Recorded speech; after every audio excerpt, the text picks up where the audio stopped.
இப்ப இப்ப வந்து ஒரு நம்ம சிட்டில இருக்கோம். சட்டசபை எலெக்ஷன் அடுத்த வருஷம் வருது. அத வந்து வேண்டாம்னு சொல்லிட்டா எல்லாருக்கும் ஓகேயா இருக்குமா? ஏன் ஓகேயா இருக்காது?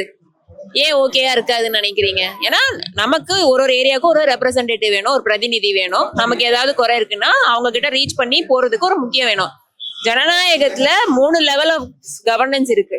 யூனியன், ஸ்டேட் லெவல், அப்புறம் கிராம லெவல் இருக்கு. இப்போ கிராம லெவல் கவர்னன்ஸும் அதே மாதிரி முக்கியம் இல்லையா? நம்மளுக்கு வந்து பேக் போனே பாத்தீங்கன்னா கிராமங்கள் தான்.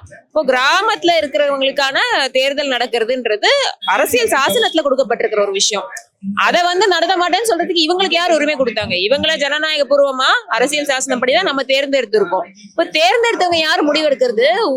ஊராட்சியில வந்து தேர்தல் நடத்தாம இருக்கலாம் அப்படின்னு சொல்றதுக்கு இவங்க யாரு? அவங்களுக்கு ஒரு பொறுப்பு இருக்குல்ல. ஊராட்சி அமைச்சர்னு ஒருத்தர் இருக்கிறாருல, அவர் பொறுப்பு என்ன? இதை செய்யணுங்கிறது. தேர்தல் ஆணையத்துக்கு பொறுப்பு என்ன? அது நேரமா ஜனவரியில நடத்தி இருக்கணும்ன்றது.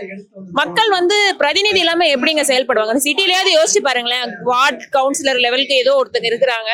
இல்லன்னா கூட நம்மளால டக்கு டக்குன்னு ஒரு கார்பரேஷன் ஆபீஸ்லயோ ஏதோ ஒரு அலுவலகத்திலயோ போய் வேலை பார்க்க முடியும். கிராமத்துல எல்லாமே உங்களுக்கு தலைவரை நோக்கி அந்த அந்த கிளர்க்கு தலைவர் அவங்க கிட்டதான் போய் அவங்க மனுவை டக்கு டக்குன்னு கொடுத்து சரி செஞ்சுக்க முடியும். அப்படி இருக்கும்போது தலைவர் இல்லாம ஒரு ஊராட்சி இருக்கலான்றது எப்படி சரி? நான் ஆக்சுவலா டைரக்டா யார்கிட்டயும் பேசல. ஆனா என்னுடைய புரிதல் படி நான் சொல்றது வந்து கண்டிப்பா மக்களுக்கு பயங்கர கஷ்டம் இருக்கும். அவங்களுக்கு நான் ரீசெண்டா கேள்விப்பட்டது பாத்தீங்கன்னா தண்ணி பிரச்சனை இருக்குன்னு சொல்றாங்க.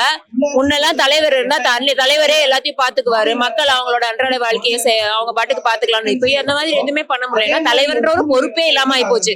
அவரும் சாதாரண மக்களா தான் இருக்க வேண்டிய நிலைமை ஆயிப்போச்சு. அப்ப அவங்க எல்லாரும் சேர்ந்து போயிட்டு அடுத்த பிடிஓ ஆபீஸ்க்கு போய் அதுக்கு அடுத்த லெவலுக்கு போய் அவங்க மனு கொடுத்து அந்த மனு என்னைக்கு அவங்க பரிசீலனை பண்ணி என்னைக்கு தீர்வு கொடுக்கறது?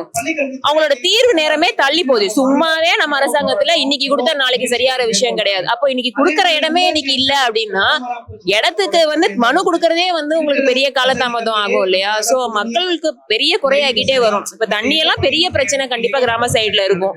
அப்போ மார்ச் மாசத்துலயே தண்ணி கஷ்டம்னு நான் கேள்விப்படுறேன். அப்போ நீங்க ஜூன் மாசம் எல்லாம் எப்படி இருக்கும்னு யோசிச்சு பாருங்களேன். பொறுப்புணர்வு தான், அவ்வளவுதான். இப்ப கிராமத்துல இருந்து எனக்கு விவசாயம் நடக்கல, அரிசி வரல அப்படின்னா நான் இன்னைக்கு எப்படி சாப்பிட்டுட்டு இருக்க முடியாது? இது எல்லாமே ஒரு பொறுப்புணர்வு தான்.